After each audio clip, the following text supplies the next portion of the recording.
It's the Sunday Morning Currents with SSVEC, Sulphur Springs Valley Electric Cooperative, owned by those we serve. Hi, I'm Kate Cox, Social Media Coordinator for Sulphur Springs Valley Electric Cooperative, and I'm very excited to have you joining us for Currents with SSVEC, where I get to talk with our team about safe, reliable, and affordable electricity. Today, I have the opportunity to speak with the SSVEC Chief Executive Officer, Jason Bowling. And boy, we have a lot to talk about this morning, Jason, as there have been quite a lot of things going on at the co-op.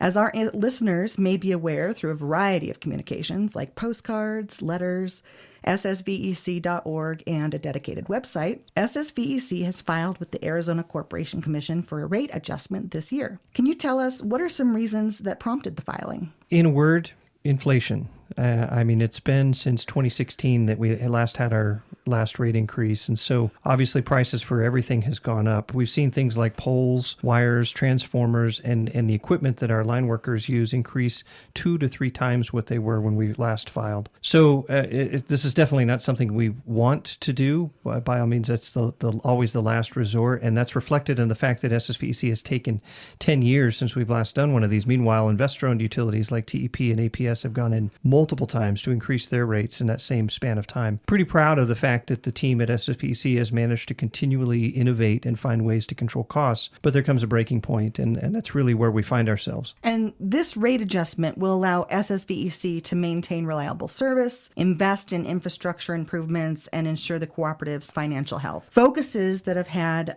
their challenges due to these increases. How much have costs really increased since the last rate case? Quite a bit. As I mentioned, poles, wires, transformers, 200% to 300% increases in costs. And initially that was blamed on supply chain challenges, but that tends to stick, right? The prices, when they go up, don't seem to want to come back down. And so therein lies the challenge. And when we look at addressing it, of course, we try to find ways to eliminate costs where we can actually make some meaningful impacts. But all we're left with is either increase rates or cut back on system maintenance or lean more heavily on borrowing. Among those 3 options, 2 of the 3 are really at best short-term solutions, because cutting back on system maintenance means that we're putting ourselves in a situation where we may need to anticipate additional costs for repairing things that break. And leaning on borrowing obviously means that we're paying more interest. So we want to make sure that we do the right thing with our members' money long-term. And SSVEC is keeping that overall revenue request at a pretty modest percentage rate. What is that? It's just under 8% overall. And that overall revenue increase, that's going to be what SSVEC requires to maintain and improve our electrical system. Now, I know that alternatives to this rate adjustment were considered. What prompted SSVEC to file for the rate adjustment this year? Well, we actually have been looking at this for well over 3 years. When we would see things like the first canary in the coal mine, I guess, was the bucket trucks and diggers that our line workers use. Those things were going up from $250,000,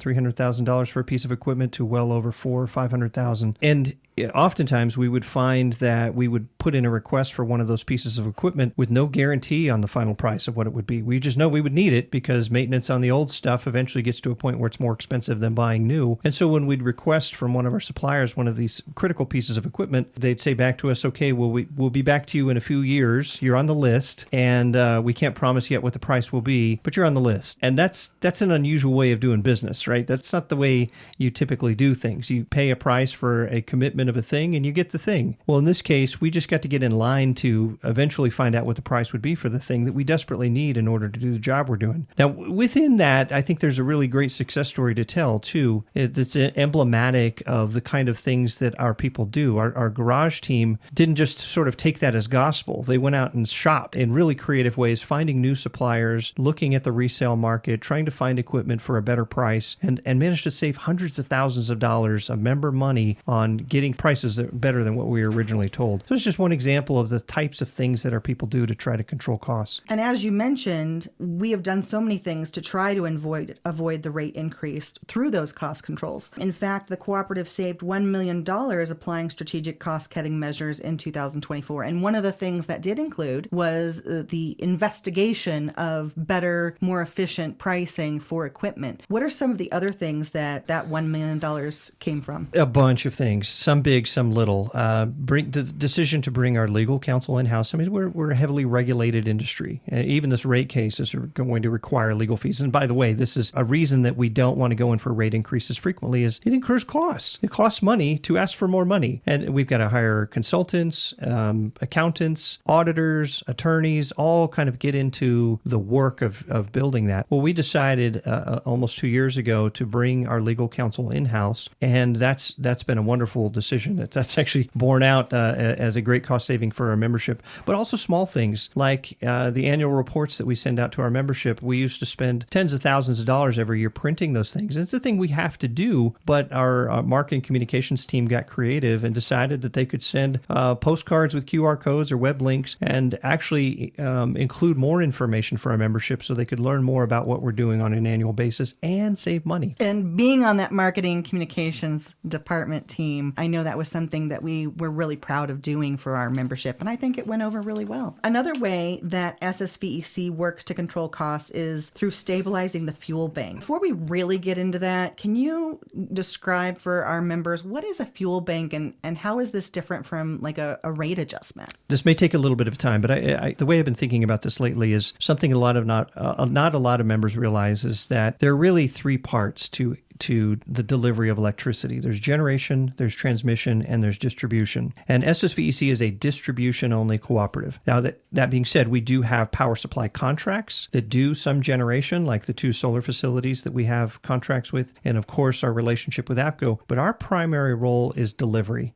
Those other entities, they do the generation. And I think a great analogy for this is the relationship a customer has with UPS and Amazon. You may order a thing on Amazon, but then UPS delivers it. And what you paid for that thing and how many things you'd request from Amazon doesn't necessarily change the business model for UPS. They're just there to deliver. And I think that's kind of similar to what we do at SSVEC. We deliver the electrons that our members demand. Now, that analogy kind of falls apart, particularly when we get to looking at the fuel bank, because we do still have a role to play. Unlike UPS's role to play with regards to Amazon, we have a role to play in the sense that we aggregate all of our members' demand for energy. We have the ability to predict that tomorrow our members are definitely going to need some electricity. And so because we've got that ability to predict with some level of confidence, we can go out to market and we can pre-purchase some of that, locking in rates. We call that financial hedges. We build these financial hedges to ensure that we've got a supply of energy and that our power supplier, our primary power supplier, also a cooperative, by the way, APCO, has a future expectation on what gas they'll need in order to provide us with electricity. Here comes the fuel bank, right? There's the base rate that we charge, which is primarily us delivering electrons, but then there's also the fuel bank, which covers swings in the cost of the energy or those electrons that we're procuring from these other sources. Though the fuel bank does swing, it swings considerably less than what we see on a day-to-day basis with the energy market. There are times where some of those ingredients to power are actually negative. So we could find natural gas at times, at moments in time, negative. So we're getting paid to take it. And other times, of course, most of the time, we're not getting paid to take it. But all of that rolls up into a fuel bank that we maintain a plus or minus $3 million balance on to ensure that our members experience more stability and we can send a monthly bill that doesn't have these wild swings inherent in it. That's the role that the fuel bank plays. And here's another example of a time where we actually had a role to play in helping our membership with the fuel bank. Now, that's a direct pass-through cost. SSVEC does not take any margin off of the fuel bank. We go out and we get the best possible pricing we can by shopping for power purchase agreements with various providers, all sorts of different generation like solar, coal, gas, and so forth. There was a time just about 1.5 years, 2 years ago where fuel prices spiked extraordinarily, like unprecedented increases in cost. And that resulted in this $25 million debt that our members had to pay for the fuel that was necessary to provide them with energy. Well, we couldn't just leave our members with that. We needed to give some relief. And so we decided at the end of 2022, rolling into 2023, that we would, instead of taking our margin from the prior year and putting it into capital credits that members would eventually see years down the road, we could plow that directly into the member fuel bank debt and give some immediate relief. So this was just, I think, a great example where SSVEC as a member-owned utility would make very different decisions about how it runs its finances with regards to our membership. We could use that margin to give our members some immediate relief. relief. I hope that explains a little bit about the difference between the delivery charge of energy and the fuel bank charge that you also see on your bill. I think that's a great analogy. It definitely works with me because I buy plenty of stuff from Amazon and see UPS quite often. I just wanted to recap. So the fuel bank, you said, is a direct pass-through cost. Can you elaborate a little bit more on that? Sure. So, and I've got to say that it's a little more complicated than we receive an invoice and we give it to our members. We pool all of that over the course of a month, and we are able to forecast what that might be in future months. And so last summer, we were able to plan ahead the reductions in our fuel bank to get to a point where in July of 2024, we actually went negative, and our members enjoyed a 1 cent per kilowatt hour credit. 1 cent doesn't sound like a lot, but when you figure the base rate is 10 cents, that's a 10% discount on energy through the summer months. We have to be mindful of that because we in southern Arizona, our electric bills peak in the summer months. So we want to provide relief when members need it most. So what we're doing now is anticipating that APCO, our generation co-ops, costs are going to go up. And that's just similar to us. They're experiencing the effects of inflation and they're adding plant to deal with aging fleet that needs to be replaced and also expectations of future growth. They need to add generation plant. Well, that costs money. We're seeing that coming down the pipe. And so we're increasing our fuel surcharge now, and the members will have seen it as effective March 1st and still continuing to roll in these spring months in the hopes that we're able to dial that down in the summer months when members need it most. So there's a 1.5 cent fuel bank charge. So that would be roughly a 15% increase in the cost per kilowatt hour going on right now to pay off those expected fuel bank costs. But again, there's no margin for SSVEC on that. It's just our mechanism to levelize the costs that our members experience so that we can help out. So that way, when we have these great demands for air conditioning during the summer, we're not suddenly hit out of the blue with some big spike. That's the hope and the design there. Now, there's sometimes some things that go beyond our control, but we're working to address those also, like, for example, with the fuel hedging programs and bringing more of our generation local. So those solar fields, there are some limitations, right? Solar fields don't provide us with energy at night. They don't provide us with energy when the clouds are overhead. But what they do provide, when they're providing it, is extremely cheap. And that cheap energy is great because it brings down the blended cost of energy that we're buying from all of our power providers. And that way our members enjoy a less expensive energy bill. Sounds like a very big balancing act to me. It sure is. And thankfully we got a lot of really smart people, some great engineers that work really hard to make sure that our members are taken care of. So with this rate adjustment that we've been leading into, will the cooperative's rates still remain competitive? Oh, that's a good question. Yeah, we look at that. I mean, we don't compete, right? That's a thing that's baked into the Arizona Constitution, in that where you are geographically determines the utility you're buying your power from. But we still have to care, right? We still have to care to make sure that we're staying in the ballpark of what's appropriate. And I can tell you that APS's residential rate is sitting around 14 cents per kilowatt hour. SSVEC's right now is 10. We expect that it's going to go up a couple of pennies with this rate increase. We'll still be below APS's rates. That's certainly something to be proud of, and members should keep that top of mind and hold us accountable to make sure that we're still doing our level best to take good care of them. Even with the rate adjustment, our rates are going to fall way below national average. Yeah, absolutely.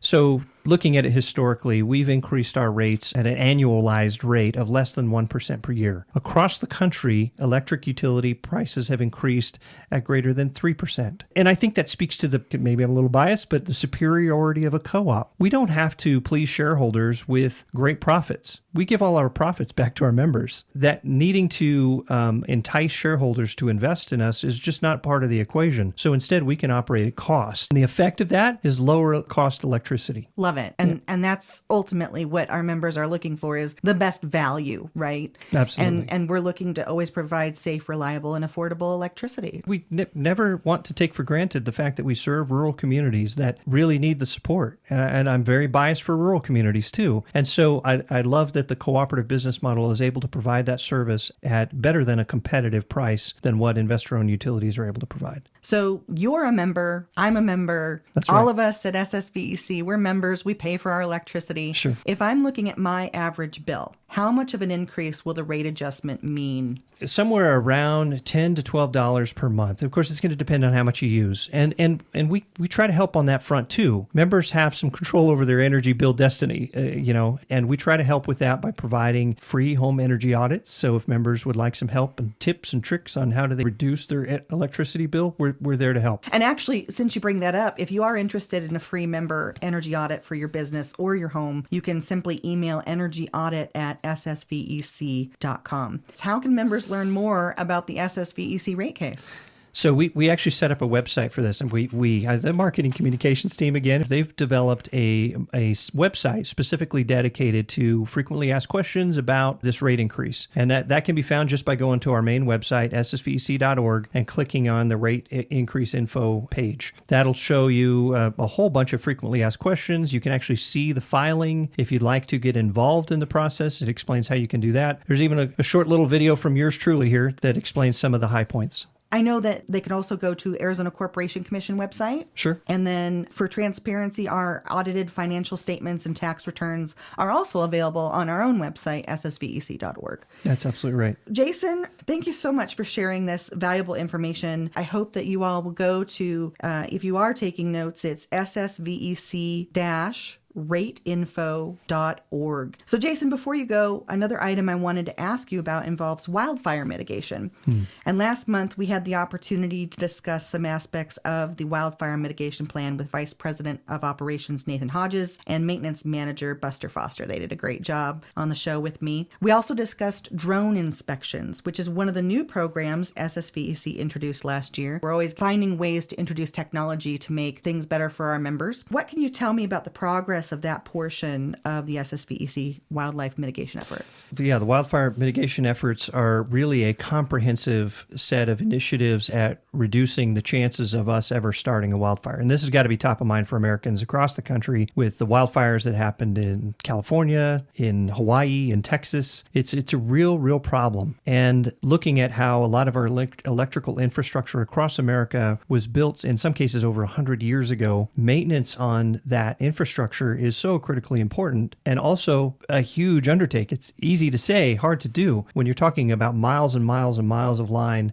sometimes in rugged terrain that needs to be evaluated. And this is another example of innovation bringing about some cost efficiencies because these drones can fly over this equipment super fast, grab high resolution photos, plug all of that through an AI interface that can then identify potential hotspots that we can focus our efforts on. It's a really cool process, and Nathan and Buster are the right people to talk to about that because they're right at the front of it. Brilliant operations folks that are laser focused on the maintenance of our system. Now, ours is not quite as old as some of those others. I mean, SSVEC was formed in 1938, and most of our infrastructure is much newer than it is in some other parts of the country. We still have some hotspots, potential hotspots for wildfires, and so we want to be sure that our transmission and distribution systems running through those danger areas are up to snuff, and they can survive our windy seasons, and they can survive our monsoon seasons and not create problems. So this wildfire mitigation plan that includes this drone inspection looks at all sorts of ways of making sure that we're paying close attention to all those things and prioritizing elements that need to be addressed. And I know after talking with Nathan, we had about 8,000 or so poles that we inspected last year, and it's over 12,000 poles that'll be completed by the end of this year. That's right.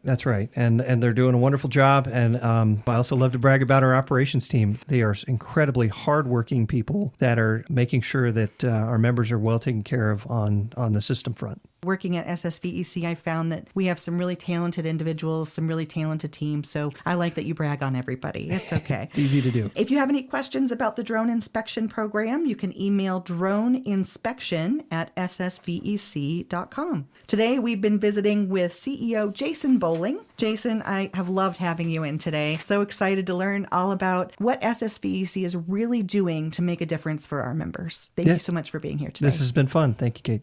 Here's what's happening at your cooperative and in your communities. We're excited to kick off our annual member survey starting April 14th. We've teamed up with the National Rural Electric Cooperative Association to make sure your feedback is heard loud and clear. Your voice matters. This is your chance to tell us what you think and help shape the future of your cooperative. Watch for the survey starting April 14th. And mark your calendars, the 87th annual meeting is coming up on Thursday, May 29th at Buena High School in Sierra Vista. Join us for a fun live electrical safety demo at 5:30 p.m. Our linemen will be bringing the sparks. Safely, of course. Registration starts at 6 and the meeting begins promptly at 7 p.m. We'll have refreshments and door prizes too. And for our amazing educators, it's grant time. Teachers outside Cochise County but within our service territory can apply for a teacher microgrant through the SSVEC Foundation by April 15th. Just visit the youth programs website, ssvecyouthprograms.org. If you teach in Cochise County, apply through the Cochise Education Foundation's mini grant program, and you can call 520-803-3380 for more information. And teachers in Sierra Vista, check out the Inspiration Boost program. Email the Education Foundation of Sierra Vista at efofsv@gmail.com to apply. And schools and groups can apply for up to $40,000 in grant funding for big impact student projects. Our educational entity grants should be completed at the SSVEC Youth Programs website. All grant applications for the SSVEC Foundation are due Tuesday, April 15th. If you have any questions, check out our SSVEC Youth Programs site or shoot us an email at ssvecyouthprograms@ssvec.com. This has been Sunday Morning Currents with SSVEC, Sulphur Springs Valley Electric Cooperative, owned by those we serve.